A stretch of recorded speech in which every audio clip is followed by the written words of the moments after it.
Welcome to the Rightsizing at the Right Time event. We're really glad to have everyone here this evening. My name's Ken Franklin. I'm the Project Director looking after Halcyon Gables right here in the hills. It's our very first over 60s land lease community in New South Wales, which is well under construction, and we're looking forward to our first homeowners moving in before Christmas. Before I get started tonight, as one of Australia's largest land developers, I'd just like to recognise the traditional custodians on the land on which we are tonight and pay my respect to their elders past and present. We know many of you are here tonight because you're looking to make a big change, and I can see a lot of familiar faces as well who have already decided to make that change. And we know that with that comes plenty of questions. Things like, is now the right time? What sort of place is right for me? And is it a smart financial move? At Stockland Halcyon, we have over 5,000 people who already call a Halcyon community home right across Australia. So we know a lot of people who have been in the exact same shoes as what you are tonight and who have had the same questions. So our homeowners, they tell us that downsizing, it isn't just about downsizing. For them, it's about finding more freedom, more flexibility, peace of mind, ways to stay active, and really importantly, ways to stay connected with other people. So I'm really excited to be here with our panellists tonight to help answer some of your questions. And one of the most important ones being about how wellness and finance should be considered together when thinking about right-sizing your home. So it gives me great pleasure to introduce to you Michael Pascoe and Dr. Darren Morton, who are our guest panellists tonight.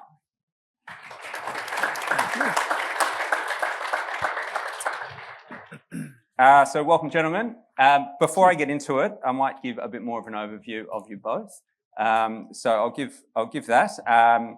So Michael Pascoe is one of Australia's most trusted voices on money and the economy, and is passionate about sharing his insights and understanding of them to others. With close to 50 years of experience across print, radio, television and digital, Michael has built a reputation for helping others make sense of the financial world and turning complex economics into plain English. So I think that'll be helpful tonight. That's what I do. That's what you do. Michael understands the important decisions many Australians over 60s are facing and brings a thoughtful, optimistic perspective with real-world experience. Also joining us is Dr. Darren Morton, an internationally renowned lifestyle medicine expert and professor, leading Avondale University's Lifestyle Medicine and Health Research Centre. Darren is the author of Live More Happy. He is the creator of the LIFT project, used worldwide to turn neuroscience and positive psychology into simple daily habits that lift energy, mood, and resilience. So hopefully we can learn a little bit about the LIFT project tonight as well.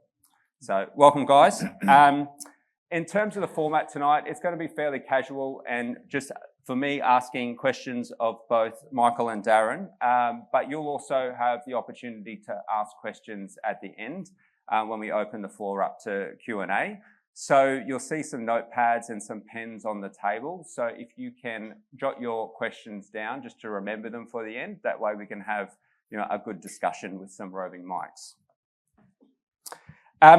I might kick off with you, Michael, if that's okay. Sure. I thought maybe share a bit of your background as a journalist and what got you interested in the financial aspect of journalism.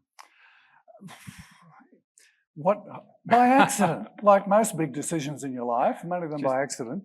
When I came back to us, I started in journalism in the Courier Mail, ran away to Hong Kong, South China Morning Post and travelled, came back to Australia, came to Sydney, and at that time the Financial Review was definitely the best newspaper to work on as a journalist. Had a fantastic editor, Max Walsh, a newspaper that was brave and bold and changed things.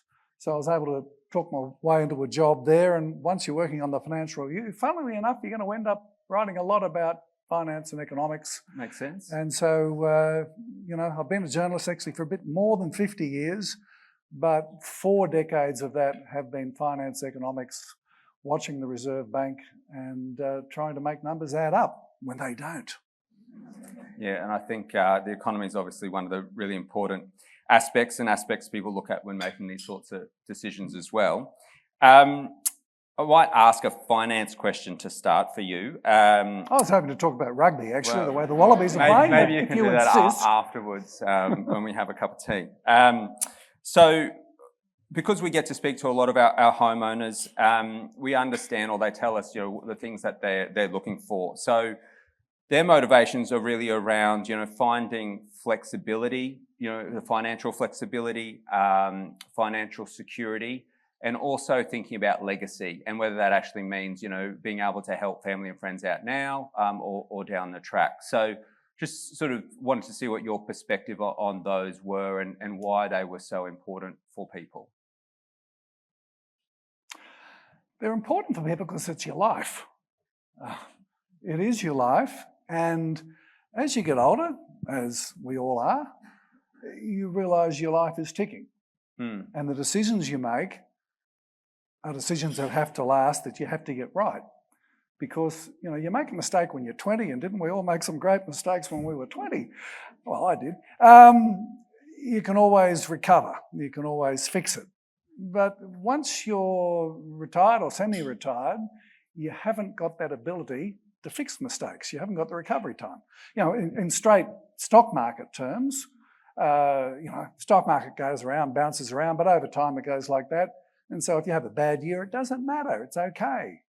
But things change once you are looking at retirement, once you don't have a reliable income coming in from what you do with your mind and your hands. So that's important. The first thing, though, is to congratulate everyone for being homeowners. Yes. It's not an absolute guarantee that if you don't own your own home when you retire, you will have a life of poverty and eating baked beans on toast. It's not a guarantee, but it's highly likely. The biggest indicator of having a fairly lean, mean retirement is renting. So your homeowners, you're already halfway there. But then it's what you do with what, for most people, is their biggest asset. A lot of us have good superannuation, but the people who will, aside from those who are really exploiting that great tax lurk, the real wealth and superannuation is still coming up from the people who are in it all the way along. Whereas the boomer generation, most of us weren't serious about it to begin with. So therefore, your biggest asset is there to be used.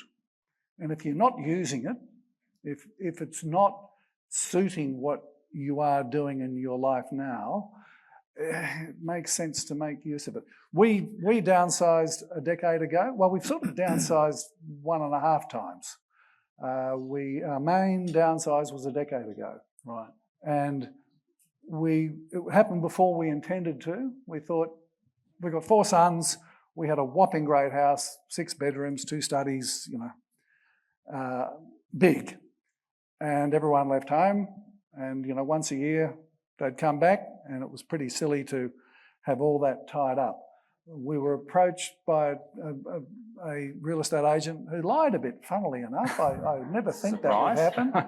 And said he had a buyer who was going to pay more than the place was worth, and that talked us into putting it on the market, and we went ahead and we moved to a smaller house that suited us, yes, but still a house with 4 bedrooms. Yeah. So that enabled us to free up a whole pile of money to use to enjoy and relax, to not feel that insecurity, worry biting at you. No, that makes sense. And what do you think stops people from actually taking that step and realising, that move? A couple of things. One, I will look into that. I'm going to get around to it. And you're going to get around to it, and there's always something happening, and you don't. And while you're getting around to it, the cost of maintenance on an older property in particular is going up, and health issues can arise. You are also, generally speaking, maybe talking about a couple, and events can get away from you as a couple. And that's hard. Whereas our attitude, talking personally here, because all of this is personal, everyone's case is different, there's no set plan, you've got to think about what's going to happen and how much you're going to spend together and what happens if I do cark it. How well set up is Judy going to be in a manageable situation? And so you want to get ahead of the game to have the flexibility to be able to handle anything. I'm talking too much. I want to hear what Darren has to say. But can I ask one question? Maybe. What's maybe. That? Is the How journalist good were taking those over? wallabies? No, sorry. I'm happy for you to host it. I'll give you my notes. How many people watched the series Hacks? On one of the Hacks? Yeah. I didn't think too much of the first series, but I thought the second and the third got really good. Everyone is great. It's one of my favourites. Yeah, I think it got better. You know, for those who haven't seen it, it's about an aging comedian who's losing her touch, and she hires a young comedy writer who's really obnoxious to help her connect and whatever. At one stage in the second or third series, the younger person admits that she had never been to Paris and says, "Oh yeah, I'll go one day." And there was a moment's seriousness in the show that the star of the show said, "One day." When you're 20, you can say that.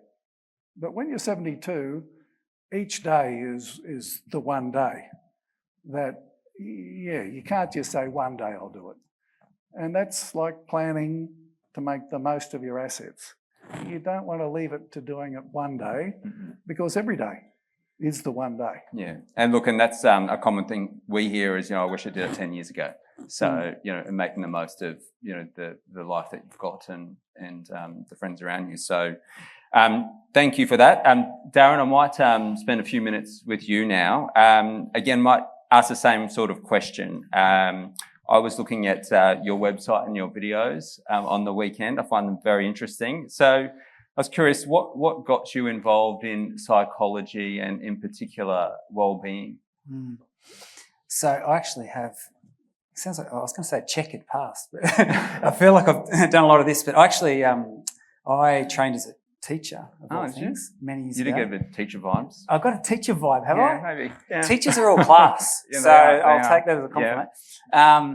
But no, I've always, even as a little tacker, I was fascinated in what it looks like to live the best version of your life at different stages. And so, anyway, my trajectory went in the area of I'm fascinated by how we humans tick and how we work. And so, so my PhD was in the area of human physiology, not psychology. But then I developed an interest in psychology since then because psychology plays a huge part, and there's actually no health without mental health.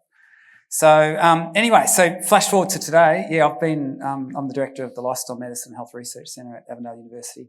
Been there 31 years now.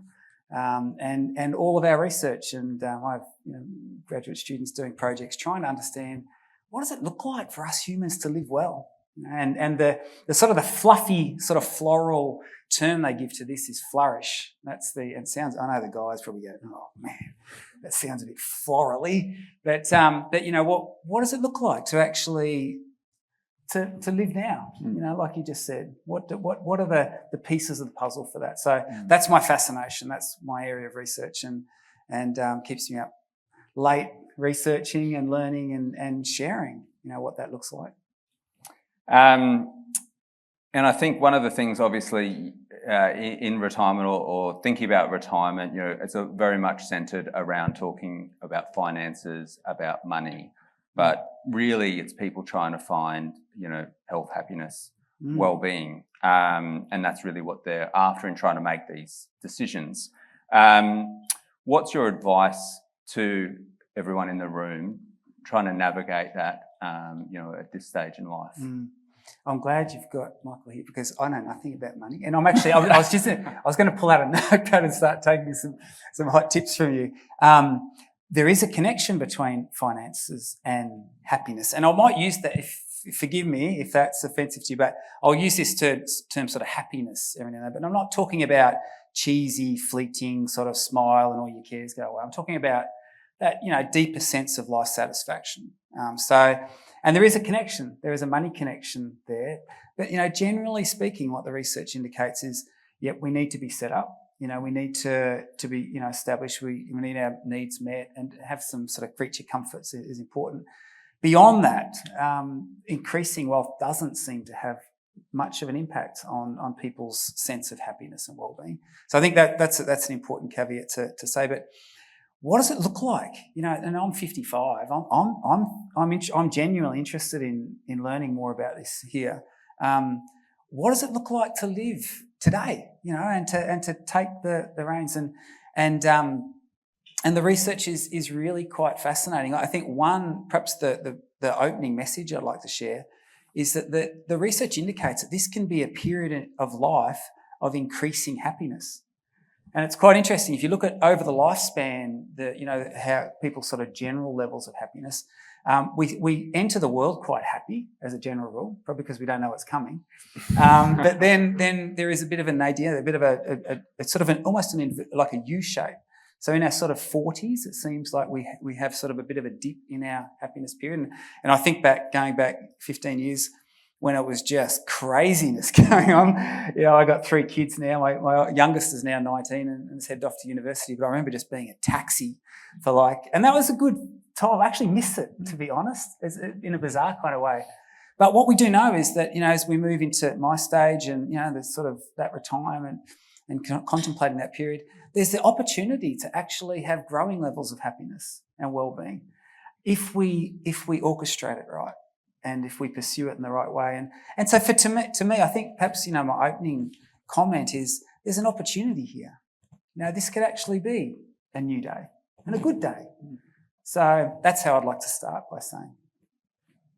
Yeah, I think that touched right down there. Growing levels of happiness if you orchestrate it. So, obviously being deliberate in terms of the choices that you make. So we're obviously here to talk about, how these concepts sort of come together, the financial and the well-being. And I think, Darren, you've already sort of touched on that.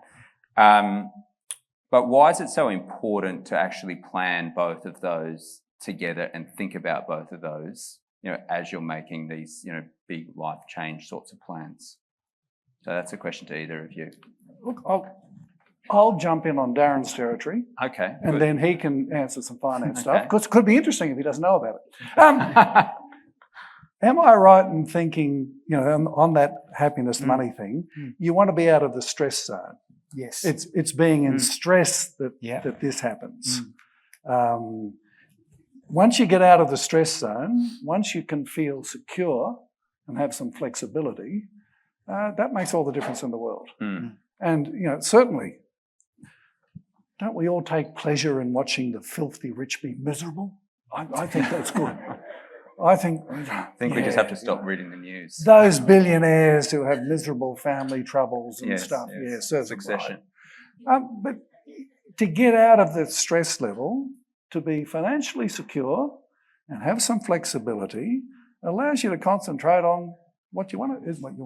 All right, that's on your territory. Does it work? Yes, it does, absolutely. And this is where I think I actually like the way you've phrased that. I think it's, once those, we often talk about basic needs, but they're not basic needs. We like a little bit of creature comfort as well. But once we're above that stage, really what we're empowered to do is to pursue the kind of life we want. And I think that intentionality piece comes in here.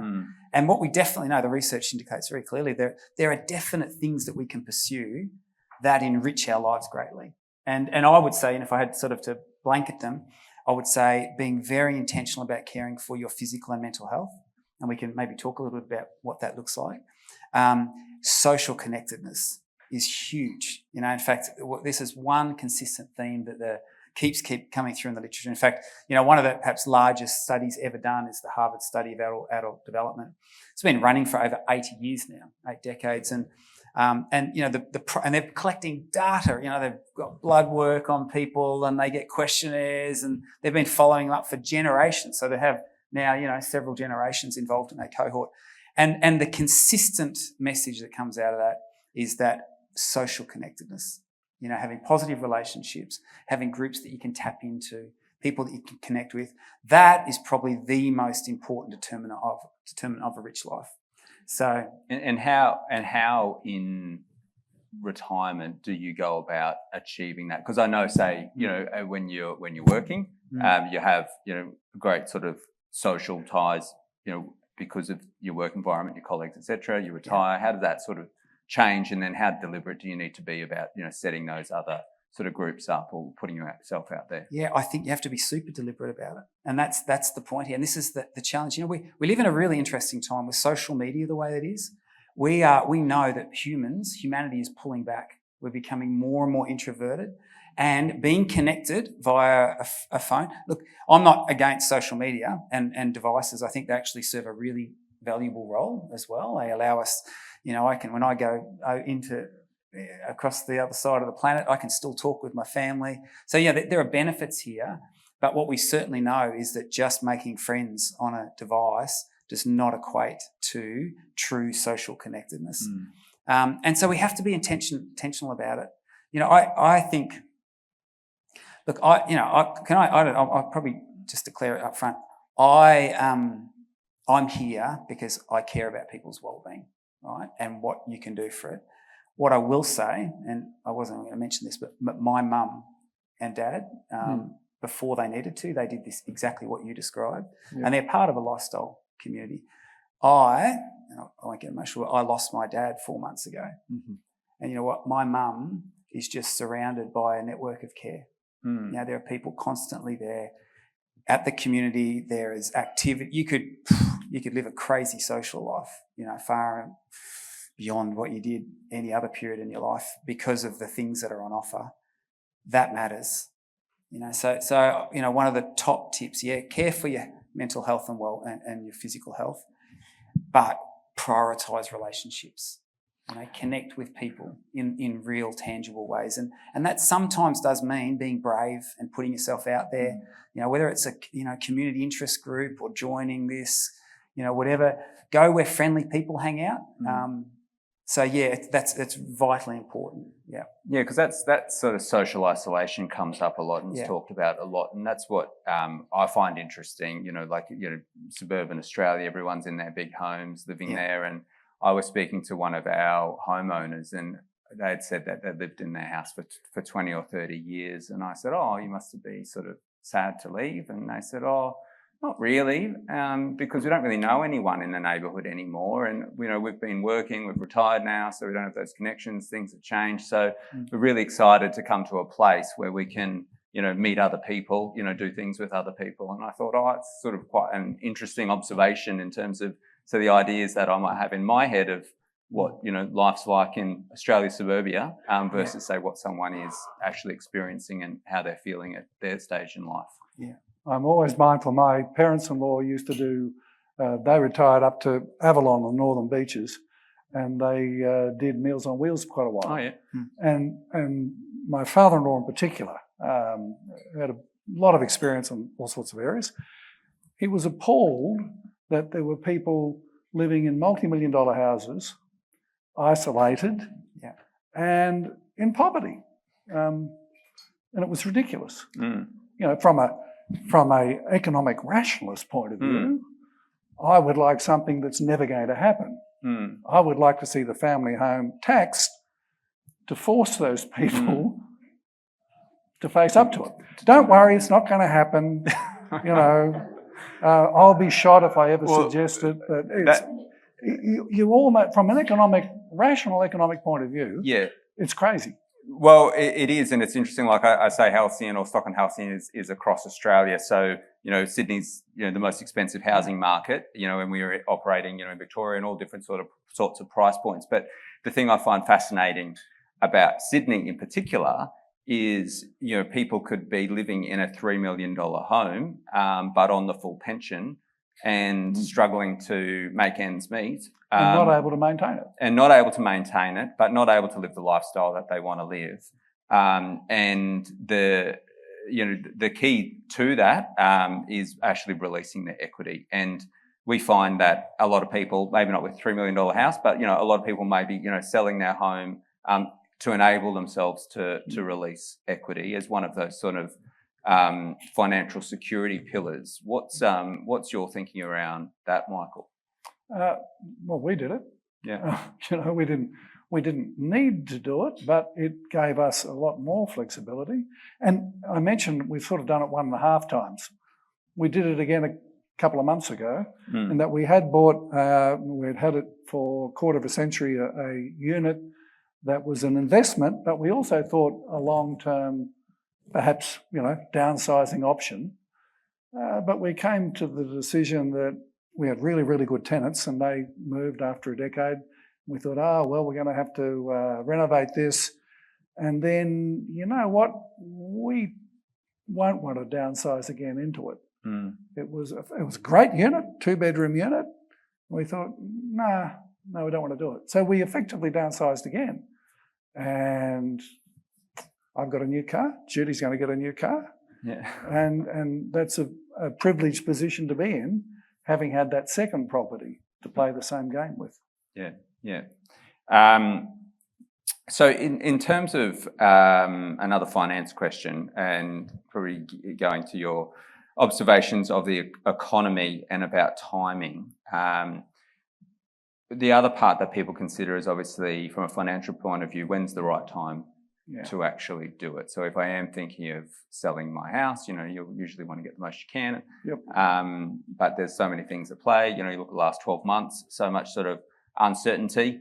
And then, it's hard to predict the future at all. So what's your advice to people on that? It's very hard to predict the future, except do something later. Yeah. It's been better worded than that. It's impossible to predict the future. It's impossible to predict how markets swing and whatever, but you can read the ground as it stands at the time. One of the first rules of real estate that makes sense to me is you want to buy and sell in the same market so that it doesn't matter so much if it falls or rises a bit. And the history of Sydney real estate tends to be it goes crazy, then it plateaus a bit, dips a bit, and then it goes crazy again, and then it plateaus, dips a bit, and has done forever. We do have a housing crisis. We have managed to price 20 or 25% of the population out of home ownership. I think it's appalling, but if I start on that, we'll be here all night and we won't be dealing with the issues in front of you. The timing is an individual decision. You want to do it when you're free to do it. You don't want to do it at the last minute. You don't want to do it in a crisis. You want to get ahead of the game, as I said before. And you kind of know it yourself, It's more obvious if you're empty nesters and you simply have 3 rooms in your house you never go into except when you've got to cobweb them. It becomes a bit obvious for the individual. But it is individual. There's no hard and fast rule. Yeah. But, when the opportunity's there and when you see an alternative that you like, that can be a big determinant as well. Yeah. There's not always a good alternative when there is one. Yeah, that's right. So I might go back to you, Darren, if that's all right, and just pick back up on talking about that, the physical and mental health piece and the importance of that for all life stages, wherever you're at. Do you want to talk about that and how that relates to particularly that community aspect, sense of belonging, having others around you? Yeah, I mean, certainly, I've mentioned about the community aspect, the relationship is fascinating. The research on that's really quite intriguing in that we know that people influence each other, right? And we know that to be the case. If you had a bad day, you go home and you influence your partner or spouse or your dog or whatever.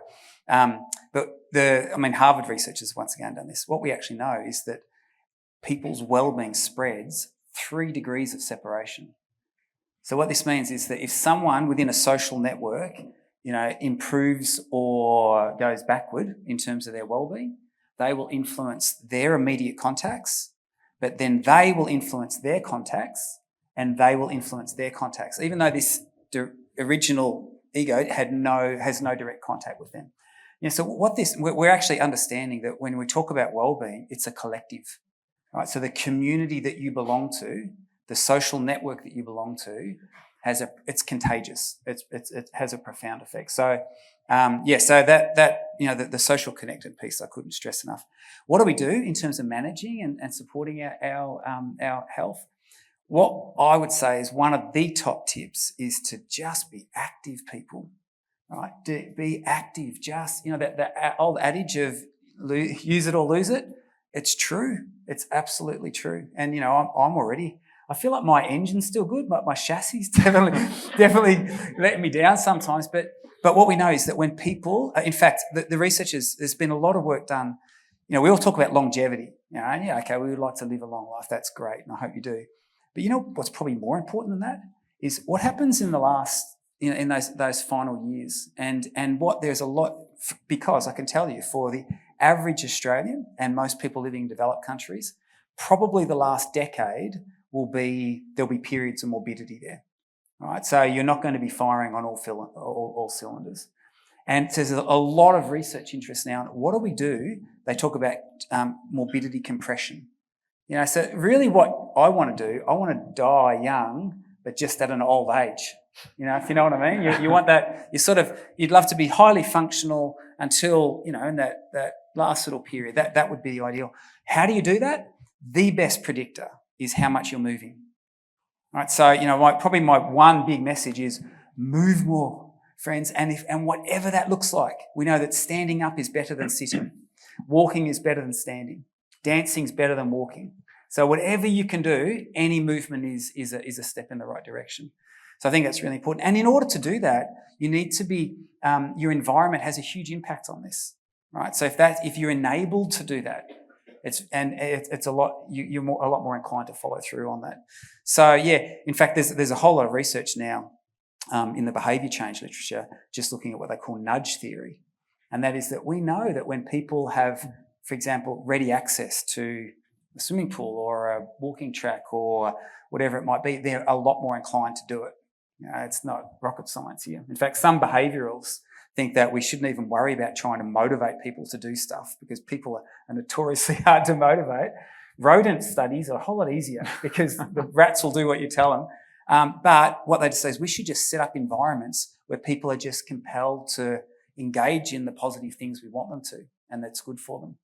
So in terms of caring for your health and well-being, I'd say move. That's really critical. There's a lot of research. I'm very fascinated looking at getting out to natural environments, right? Being outdoors.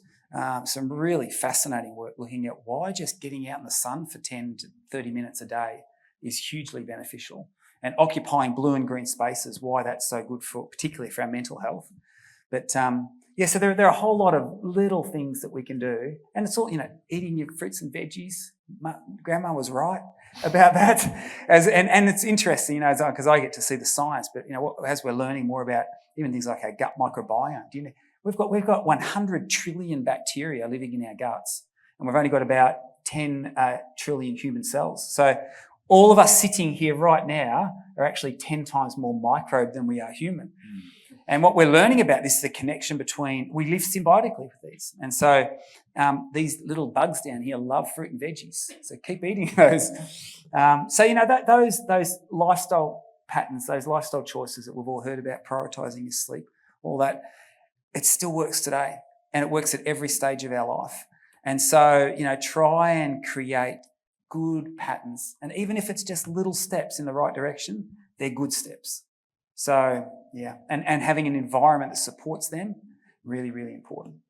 Yeah, it's interesting hearing you say that because, say for us and, developing over 60s communities or for people who don't know, Stockland used to develop retirement villages. Now we do land lease communities. But to see the change in the sorts of amenity and facilities that has been offered, so over the past, say, 20 years to what they are today, like if you look back at, say, older sorts of communities, they would just have, the lawn bowls and a pool and a function room because there's a lot of focus just on the sports kind of part of things, sort of completely disregarding that people have a whole lot of different interests and capabilities and things that they enjoy. So, today, and particularly for what we've got at Halcyon here, like it's both for the physical, so we have those things, but you're very much for the mental side of things as well. So having things like a library, like a arts and craft room,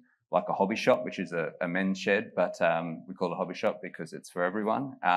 Messy arts, community gardens, pickleball, all those kind of things. It's really to inspire people to actually get up, get healthy, keep moving.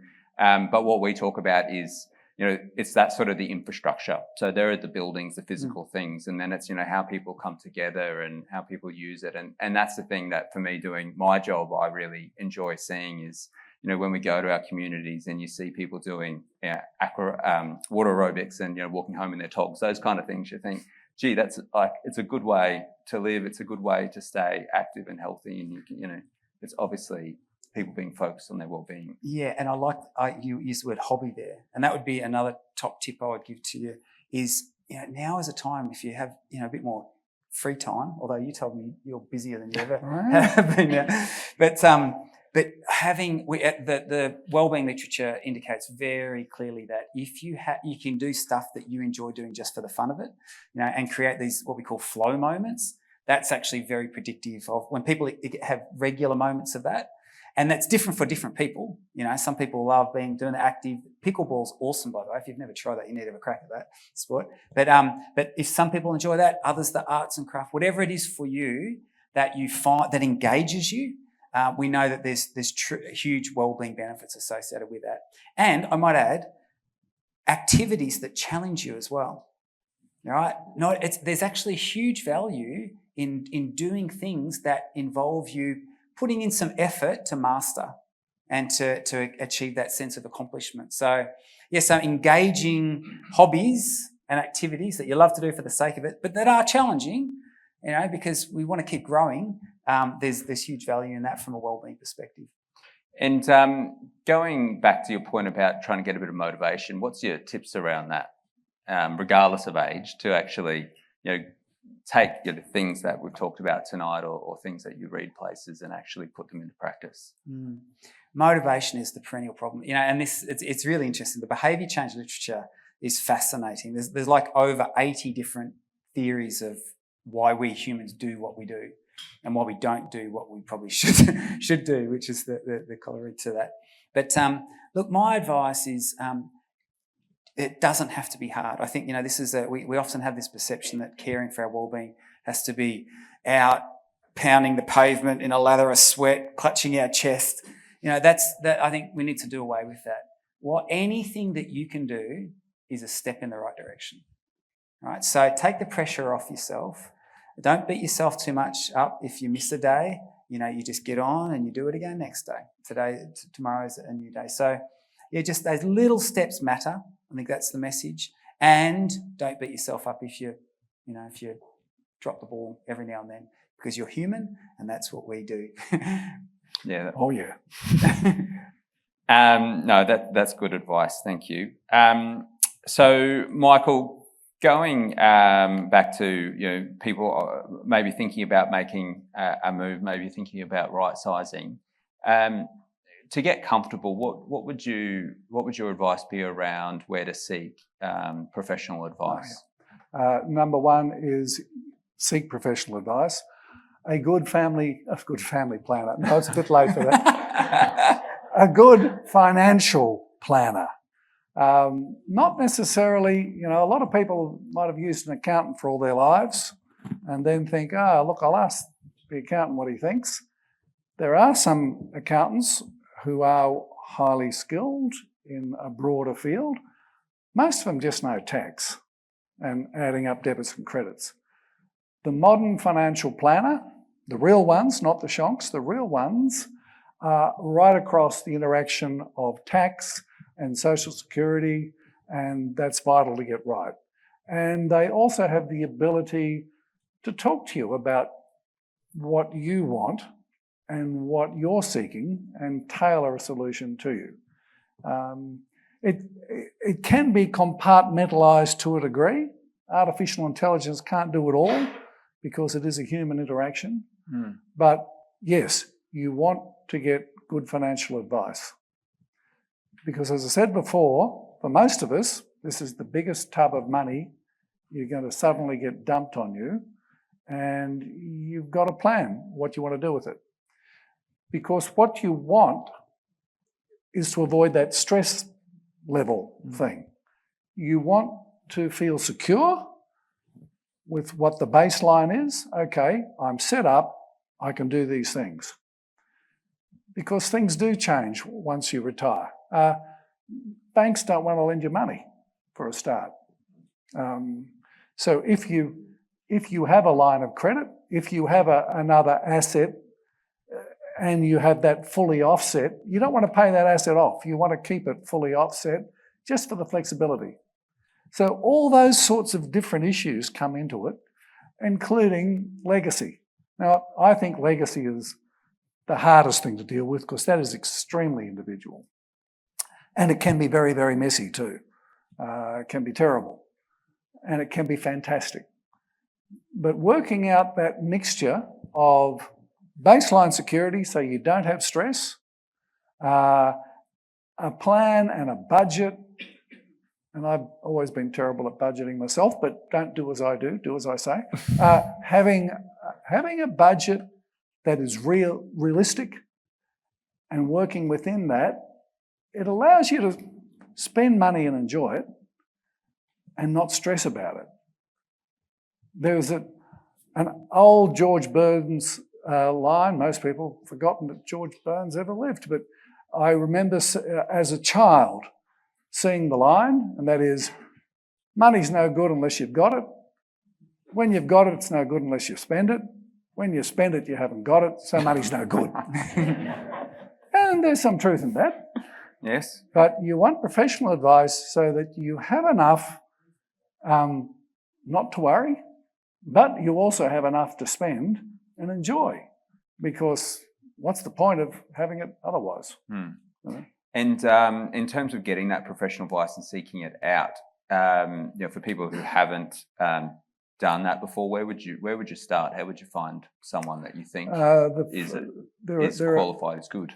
A couple of professional bodies. There's the Financial Planners Association of Australia. There is also the Stockbrokers and Investment Managers Association. You want membership of that. You always want mainstream. You know, there have been some terrible examples recently. First Guardian is one where people thought they were doing the right thing. They were looking to maximise the return on superannuation, and they got conned by a fake comparison site. I'm very wary of comparison sites. A fake comparison site that channeled them into very poor financial advice, dodgy products, and $1 billion has been lost or severely compromised.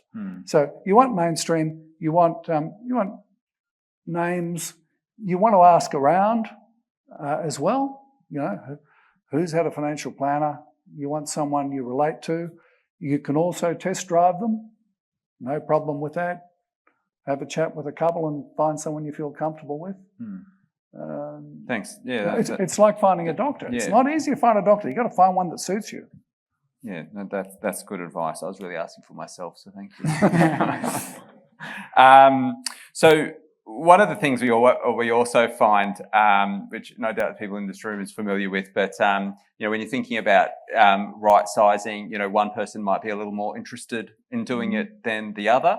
And that both is financial and well-being. So again, maybe a question that you can both answer in your own ways, but how would you go about sort of getting both on that same page as whether this is, the right thing to do or not? Darren, what do you say to I was that? going to say, yeah, that's, we could spend a long time talking about relationships. Right. Although, I've been married nearly 30 years now, and I can honestly say that 30 of the happiest years of Sarah's life. But don't fact check that with her, right? Oh, look, obviously, getting on the same page, there's nuances for that, and it's unique to every situation.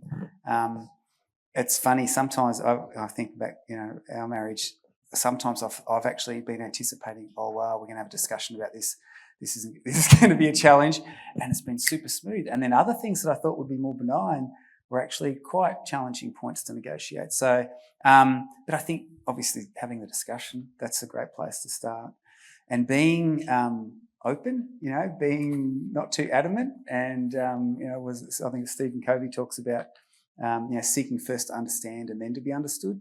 That's always a good approach to sort of discussions.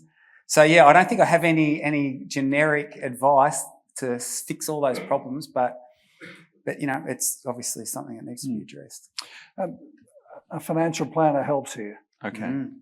Obviously, in a relationship, most relationships, one person tends to look after the money more than the other. To be good advice, it's got to appeal to both people, and realistically, that both people can handle and feel comfortable with. And a good financial planner, a good professional, will be dealing with both personalities. And you go through the whole statement of financial advice process, and both parties are asked their different risk levels, what they're comfortable with. I might have a higher risk level in terms of investment than my wife, and that gets taken care of. Well, that comes into a balance. So let's do this so that you're both happy. It's not easy, but that's why I'd outsource it to a third party. Well, at least then I suppose it's a bit objective as well. You can look at things through an objective lens, which would be helpful. Well, thank you very much for that discussion. Before we get into Q&A and open it up to the floor for more questions, I thought I'd just go through a few short, sharp questions to both of you. So I'll start with you, Michael. What's one finance thing that people could start doing today to help them for the future? Plan, and start it now, not later.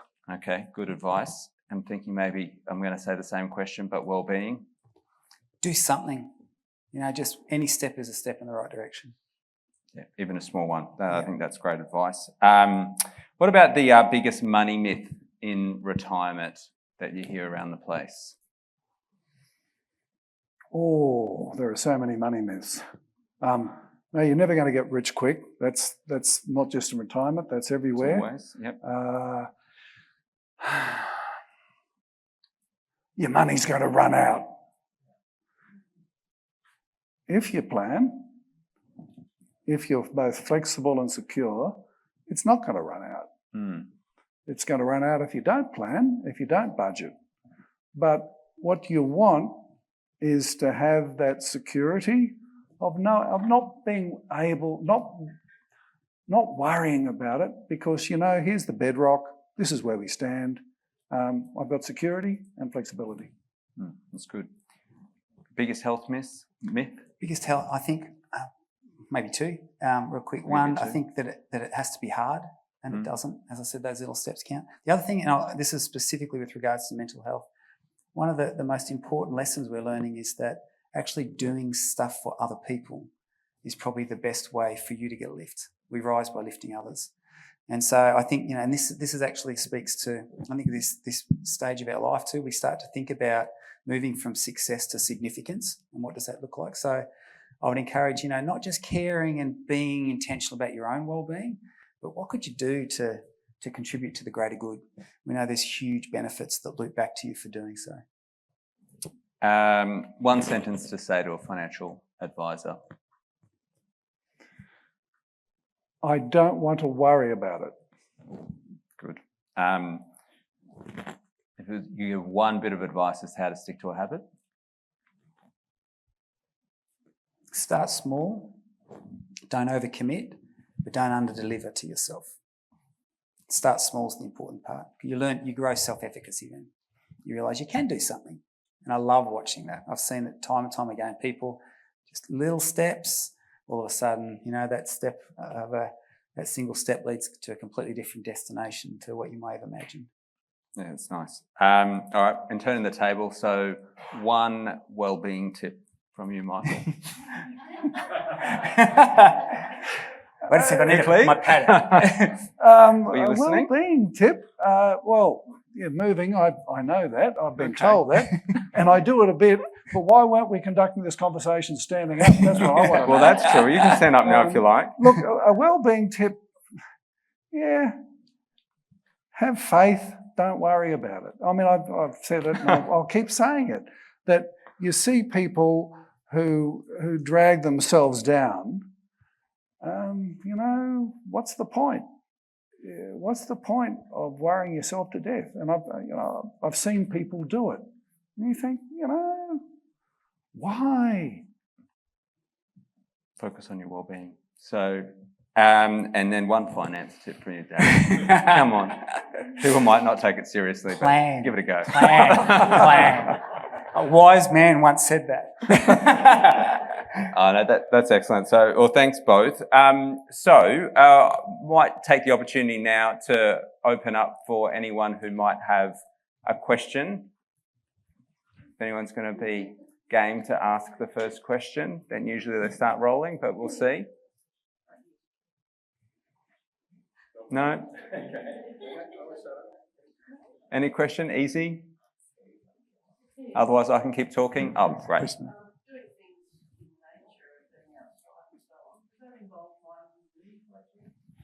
There's actually a whole lot of... I could talk for hours on this whole nature medicine. Do you want to just repeat the question? Yeah, so the question is, doing stuff outside, is it vitamin D related? And short answer, yes. So vitamin D is actually very important for sunshine. But, we actually know that when your eyes are constantly picking up on how much light you're exposed to. And has anyone heard of SAD, seasonal affective disorder? Yes. Right, so this is in high latitudes, during the winter months, that you don't get enough light exposure through your eyes. Depression's very high, suicidal ideation's very high. In fact, I was doing a presentation in Canada one time, and a lady came to me. She said, "Oh yeah, I come from Alaska, and in Alaska, our community fund people to go to Florida for a week in the middle of winter." Oh, wow. Because they've found that the benefits of that outweigh the deleterious effects of not getting. So anyway, it seems like you need about 10,000 lux coming through your eyes for about 30 minutes each day for you to be emotionally well. Do you know, in a room like this, do you know how many lux there are? No. It's maximum probably about 500.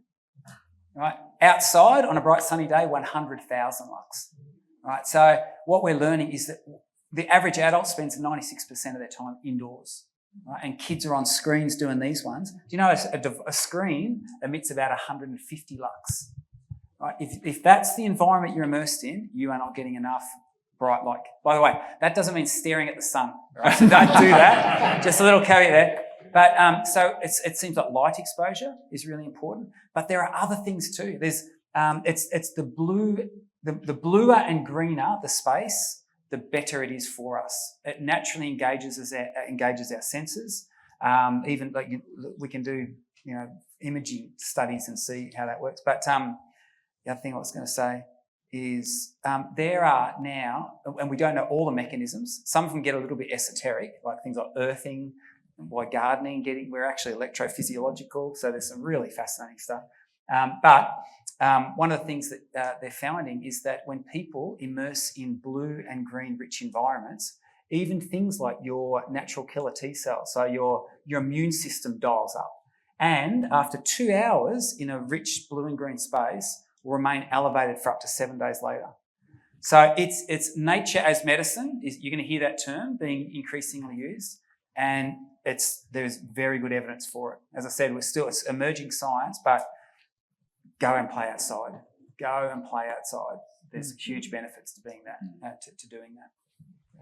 Yeah, happy to chat more about that if you're interested. Yeah, it seems very logical because you go outside and you feel great, don't you? You so do. You just got to remember to actually do it. It lifts as quickly as that. Yeah, of course. Any other questions? Yes. You said you've been married 30 years. The science actually says that it is good. Well, in fact, it's a little the literature on relationships. Basically, relationships magnify emotions.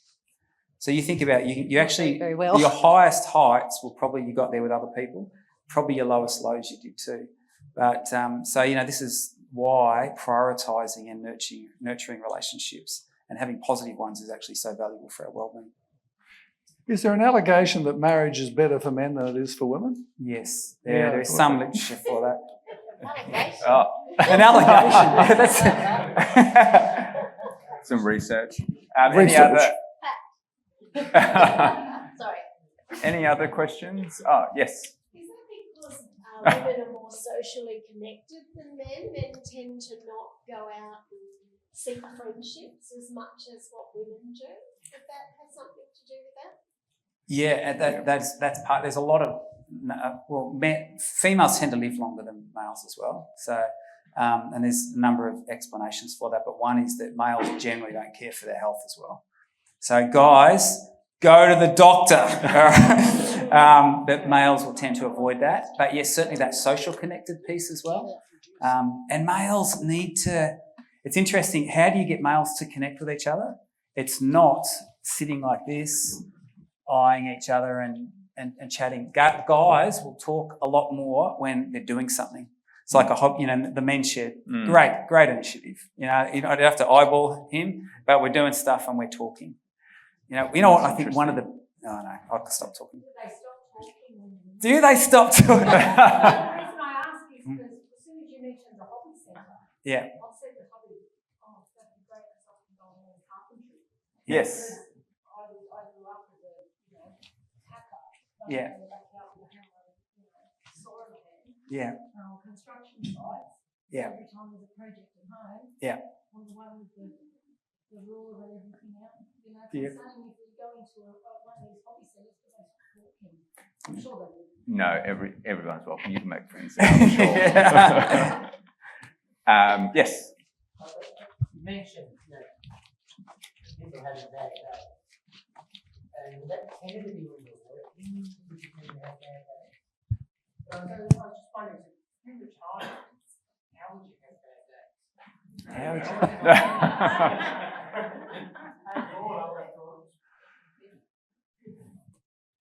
Maybe I'll let someone who's semi-retired respond to that. But what I will say, that the research shows that your life circumstances and your genetics, they have a big impact on your well-being.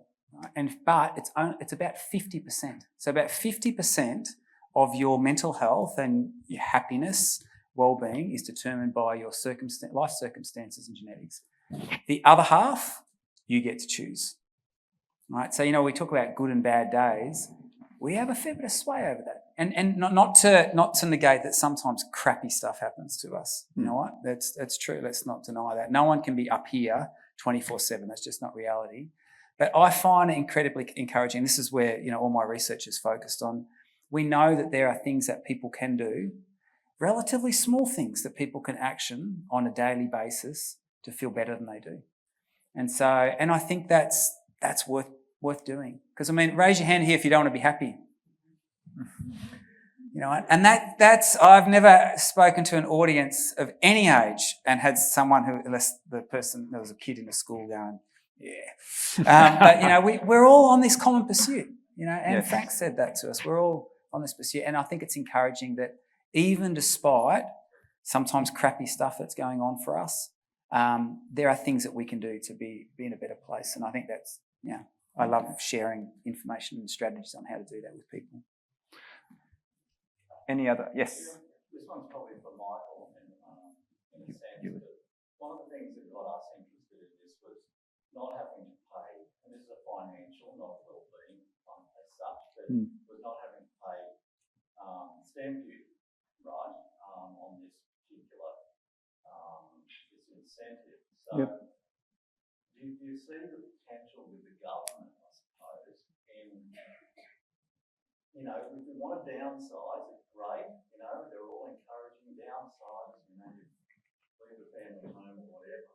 Yep. But you've still got to buy and sell. And you've got stamp duty. You see an opportunity going forward.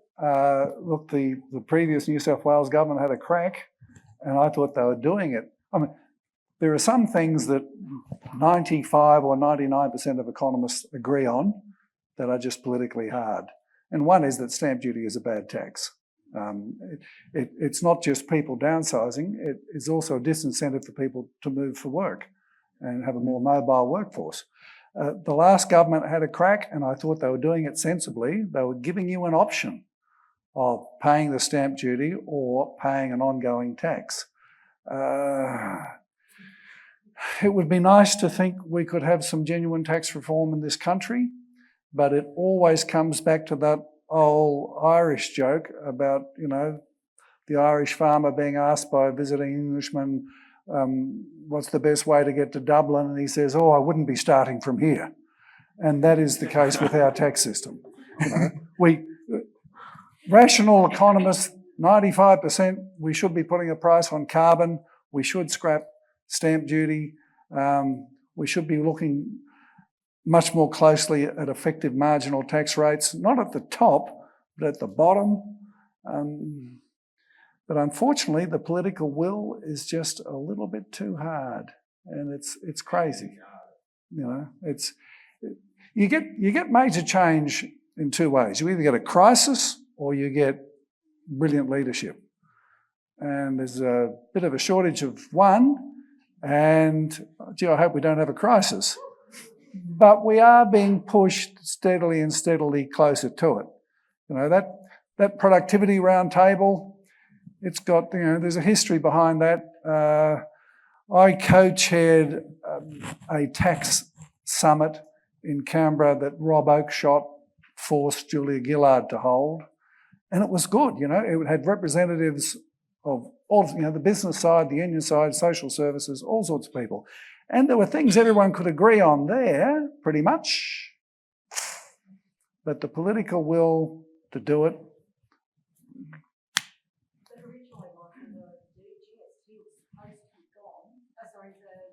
The stamp duty was supposed to go on, yeah. And the states just they got rid of stamp duty on shares and other things, but the big one they are locked into. And you get very frustrated. The states have limited tax opportunities, and stamp duty is so huge they can't let it go. Yeah.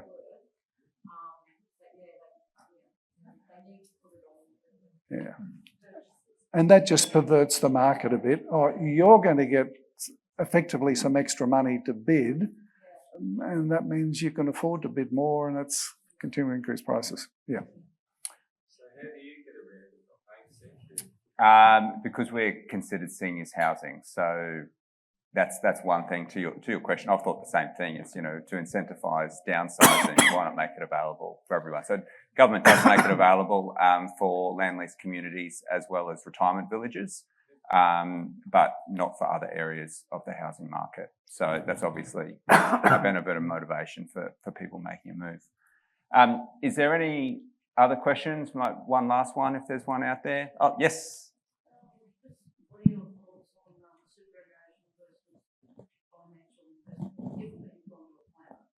Yeah. Oh, so you mean investment within super as opposed to investment outside of super? Yeah. So, I don't give individual advice, but I'll say don't do it.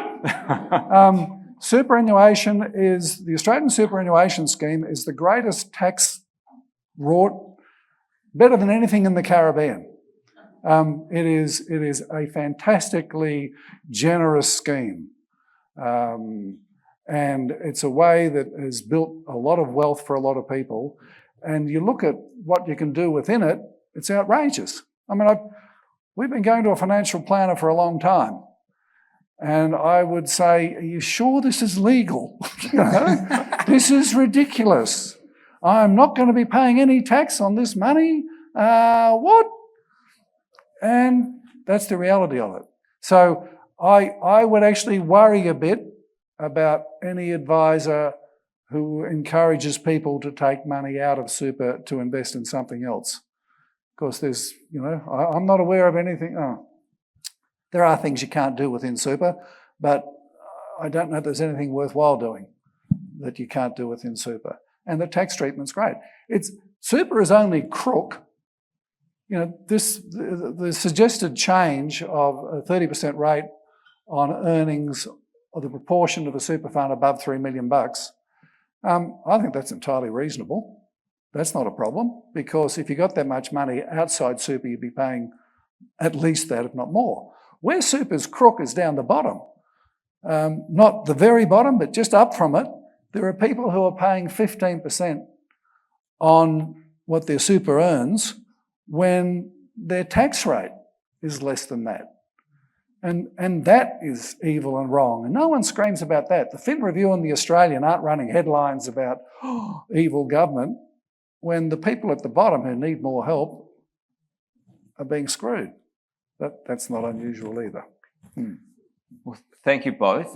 Thanks both for the discussion. I think that's been really enjoyable and helpful. I welcome everyone to stick around after, and Darren and Michael are going to hang around for a bit. So if you do have any other questions, feel free to approach them. One thing I might say is just, I know I mentioned it earlier, just on the LIFT project. Obviously, there's quite a few questions on wellbeing, and I was on your website and watched one of your videos, and I thought it was really good. So maybe if you give everyone a plug of that, so they understand what that is, and if you want to look yourself, then that's available.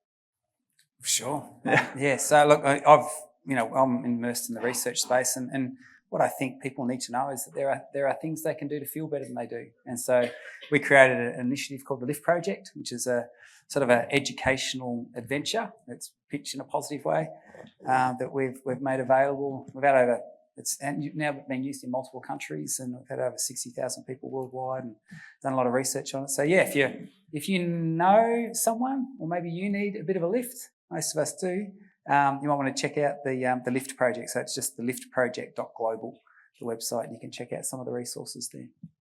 Or just Google your name. That's what I Or did. It came up. Google Darren. Yeah. Thank you very much, both. So just to wrap up, we're having an information session next week. It's next Wednesday at the Castle Hill Golf Club. And that's an information session just to learn more specifics about our Halcyon community at Gables. So if you're interested in learning more, Andrew and Katie will be there and give you an overview. Don't worry, there's no selling, no pressure or anything like that. It's just a bit of a morning tea session where you can learn the specifics about the project. So if you would like to join us there, just register your interest, and please come along. We'd love to have you. So the last thing before going out, just for some refreshments, is Katie has put a lucky door prize under someone's seat. But be careful that you don't fall off the seat when you're looking. It's a gift voucher from Entrata Italian Restaurant, which is where we actually went for our foundation event for our first home buyers. So yeah, if you're not sure where it is. Make sure you check the spare one beside you. Oh, check the spare one beside you. Or maybe Katie can just tell you where it is. I found it. Someone's got it? Ah, brilliant. Yep. Found. There you go. Congratulations. Thanks, Michael. Thanks, Darren. And thanks, everyone, for coming along tonight.